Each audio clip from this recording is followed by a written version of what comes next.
Welcome back to the channel, where we break down the stories behind today's most addictive Chinese vertical dramas. We are jumping straight into I Really Love You. And let me just say, this story, it doesn't pull any punches.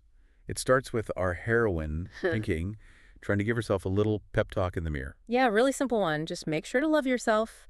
But the reason she's doing that is, well, it's devastating. It really is, because she's just been diagnosed with late-stage bone cancer, and while she's trying to find that strength, her sister-in-law, Lu Yu, walks in. And it's just unbelievably cruel. I mean, just tells her to her face that she's ugly and that she should divorce her husband, Shixiu, to make room for Nanji. It's just the sheer brutality of it, and that sets the stage for everything. This is King King's life. Exactly. This is the world she's trapped in. She and Shixiu, they were childhood sweethearts. They've been married for 5 years. But for the last 3, it's been a total deep freeze. He's been cold, distant. Yeah. And everyone in his wealthy family, the Lu family, basically treats her like she's invisible. She is completely isolated in her own home, and it all stems from this one core belief that Shixiu holds. Okay, let's get right into that because it's the engine of the entire tragedy. It really is. 3 years ago, something happened that made Shixiu believe, 100% convinced, that King was responsible for the death of Nanji. And the child Nanji was carrying. And the child. So, in his mind, the woman he's married to is a murderer. He sees her as the person who took his child from him. Can you even imagine living with that? Having the person you love look at you with that kind of accusation in their eyes day in and day out. It's why she's so desperate for a divorce. She has asked, she has begged to be let go, but the Lu family, they just won't allow it. Not without a fight anyway. They're a powerful, wealthy family, and they refuse to divide their assets in a way that feels fair to her. Right, they're basically trapping her. They offer her this tiny buyout, a villa and some living expenses, which for them is nothing. It's a power play. It's about control and public image. Yeah. Right? In these kinds of high-status families, a messy divorce is a huge loss of face. So they'd rather keep her miserable and under their thumb. The family estate becomes her prison. It's a gilded cage, but it's still a cage. And the humiliation just keeps piling on. But there's one moment, one specific act of cruelty from Shixiu that really becomes the final straw for her. Oh, the necklace. The Heart of Moonlight necklace. Yeah, this isn't just any piece of jewelry. It was her late mother's most treasured possession, something her family had to sell when they went bankrupt. It holds all that history, all that love. So Shixiu finds it. He tracks it down and buys it at an auction for a staggering $8 million. And for a second you think, okay, maybe this is it. Maybe this is the gesture, the sign that he still cares somewhere deep down. We're holding your breath, hoping for that moment of connection. But instead, he immediately gives it to Nanzi. In front of everyone. It's so calculated. He's not just showing preference for another woman. He's actively taking a symbol of her mother's love and desecrating it. It confirms her worst fears. That he doesn't just not love her, he actively disdains her and her past. And that's what gives her this grim resolve. And it pushes her to move forward with her secret. Because while all this is happening, the Lu family thinks she's just gone abroad on a long trip. But she's not. For the last 6 months, she has been secretly living in a hospital ward, and they call it the death ward. Such a stark name. It is. It's a ward where every single patient is a terminal cancer victim. So she has gone from one prison, her home, to another. But in a strange way, this one has more warmth. Because she finds this community, right, with the other patients, people who aren't playing social games, who are just facing the end together. Exactly. There's a real solidarity there that she never got from her own family. And the drama really highlights her isolation by setting a key scene during the Mid-Autumn Festival. Which is such an important holiday. Culturally, it's all about family reunion, about being together. It's like the Chinese equivalent of Thanksgiving or Christmas in that sense. But King is completely alone, fighting for her life. And Shixiu, he's completely oblivious. Not just oblivious, he's actively using the holiday to provoke her.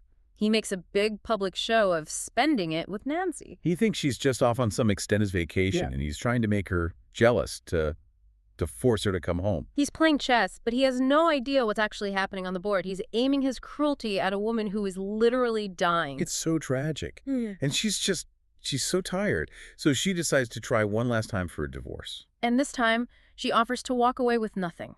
She gives up her claim to the 5% share stake in the company she'd been fighting for. She just wants out. She's terrified of her illness progressing, of becoming what she calls a hysterical lunatic in front of him. She wants to preserve what little dignity she has left. But then the first major twist happens.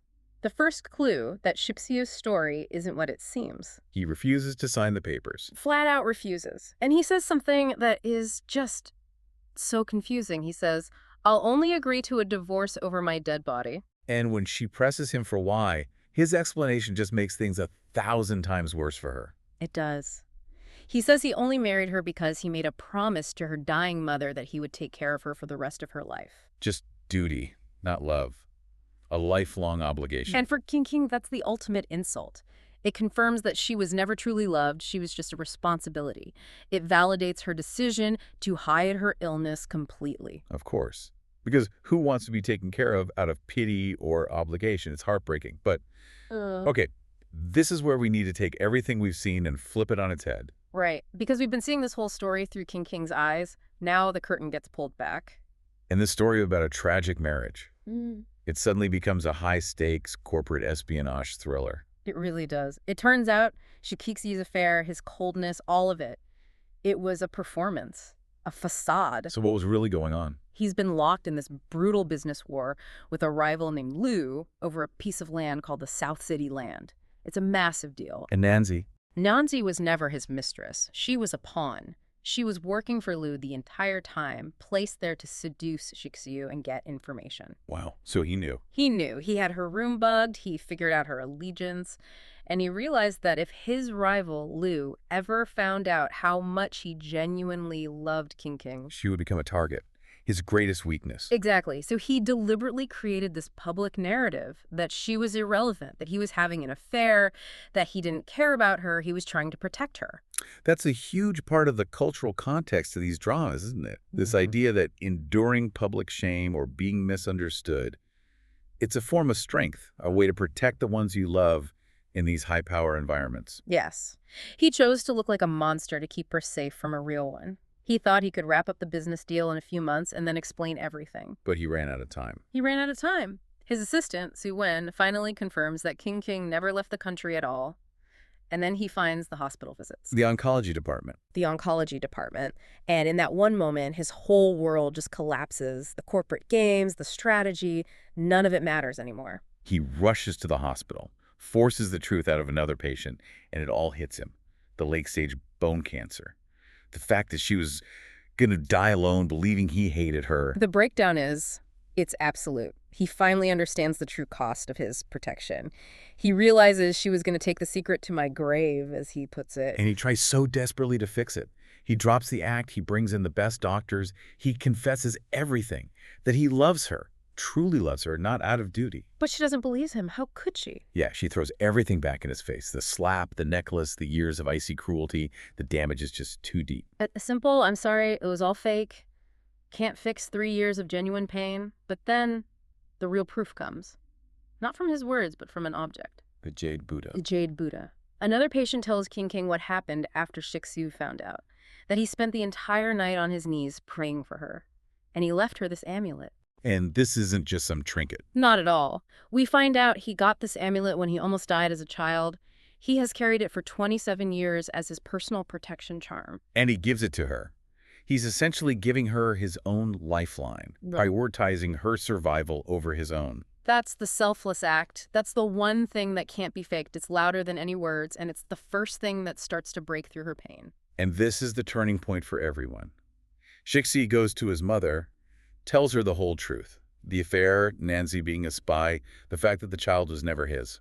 And his priorities shift completely. The South City land deal, it's now just leverage. He accelerates his plan to take over Lu's company, not for profit, but to neutralize the threat to King. His only focus is her survival.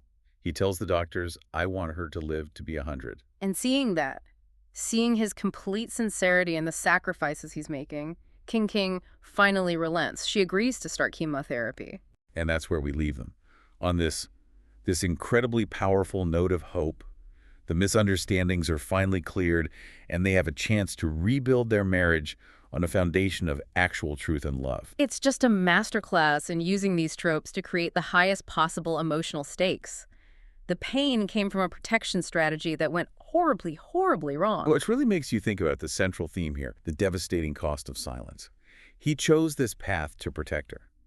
But to her, for 3 years, protection looked and felt exactly like betrayal. It poses a really difficult question about these worlds of immense power. If showing love makes you vulnerable, makes the person you love a target, what are your options? Right. How do you protect someone in an environment like that without destroying their trust in the process?